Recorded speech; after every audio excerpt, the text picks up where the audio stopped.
नहीं हो रहा है। नर्मदा मैया की परिक्रमा एक बेहतर जीवन और सुरक्षित जीवन की परिकल्पना को साकार करने के लिए, और ये नर्मदा मैया की परिक्रमा एक ऐसी साधना है जो समाज की एकता अखंडता का सूत्रपात करती है।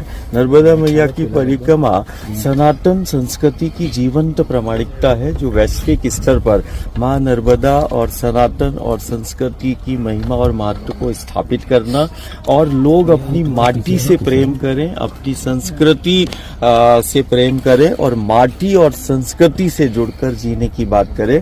तो ये कहीं ना कहीं वो सनातन संस्कृति और माटी की जीवंतता वैश्विक स्तर पर स्थापित करने के लिए है, और धारा का संरक्षण हो, निर्मल और अविरल मां नर्मदा की जलधारा हो। कारण हम ही है जो दुनिया में नदियों को मां कहते हैं, और ये निर्मल नर्मदा, अविरल नर्मदा, और सिर्फ नर्मदा ही नहीं, देश की जितनी भी नदियां है, चाहे वो गंगा हो, यमुना हो, गोदावरी हो, कावेरी हो, उन सभी नदियों का संरक्षण संवर्धन के लिए कहीं ना कहीं वो नर्मदा पर, गंगा पर केंद्रित हमारा जीवन है। यूं कहे कि राष्ट्र का मेरुदंड है ये गंगा नर्मदा।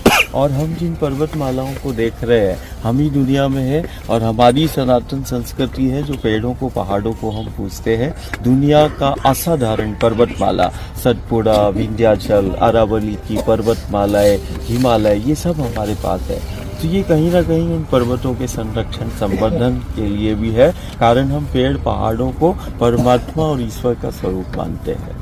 आपने कुछ प्रण लिया हुआ है कि पर्यावरण बचाओ और जमीन बचाओ के लिए आपने ये परिक्रमा शुरू की है? पर्यावरण दुनिया की नज़र में, जैसे हमने कहा ना, हमारी जो सनातन संस्कृति है ये प्रकृति पर, धरा पर केंद्रित है। हम धरती को, माटी को माँ कहते हैं, हम नदियों को माँ और शक्ति के रूप में हम उसको पूछते हैं। हमारे लिए ये कोई पेड़ पहाड़ या पर्यावरण का विषय नहीं, हमारे लिए ये जीवन का विषय है। हमारा इन पर्वत पहाड़ों से अस्तित्व है।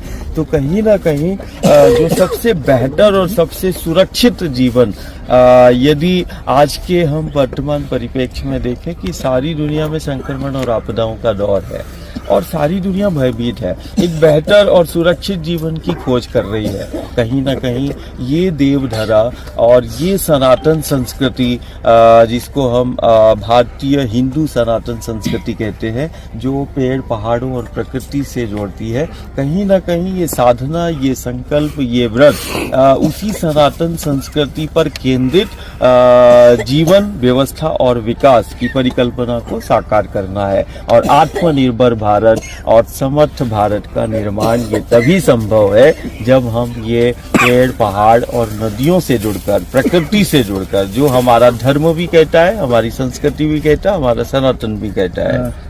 आपने कई दिनों से खाना भी नहीं खाया, सिर्फ पानी पे ये परिक्रमा? खाना नहीं, अभी तो ये सनातन की जीवंतता है। देश के उच्च संस्थान और चिकित्सा विज्ञान ये प्रमाणित कर देगा। हम तो वायु पर चलते हैं, और यही सारी दुनिया को हम बताना चाहते हैं कि देखो विंध्याचल की सामर्थ्य, देखो अरावली की पर्वतमालाओं की सामर्थ्य। हमारे पास विंध्याचल है, सतपुड़ा है, हिमालय है, हमारे पास गंगा है, हमारे पास माँ नर्मदा है। दुनिया का असाधारण जल है, जल नहीं, हमारे लिए वो शक्ति है। और इस शक्ति की जीवंतता देखो, हम सुबह से शाम तक हजारों भक्त प्रेमियों के साथ चलते हैं। वायु आहार है, और हम जब बैठते हैं तो हम मात्र थोड़ा सा जल लेते हैं, और हमारे शरीर का कोई क्षय नहीं हो रहा है। ये सब हजारों लोग रोज ही देखते हैं। तो ये कहीं ना कहीं सनातन की जीवंत प्रामाणिकता है। ये हमारी सनातन संस्कृति की प्रामाणिकता है जो प्रकृति पर केंद्रित है, धरा पर केंद्रित है, नर्मदा पर केंद्रित है।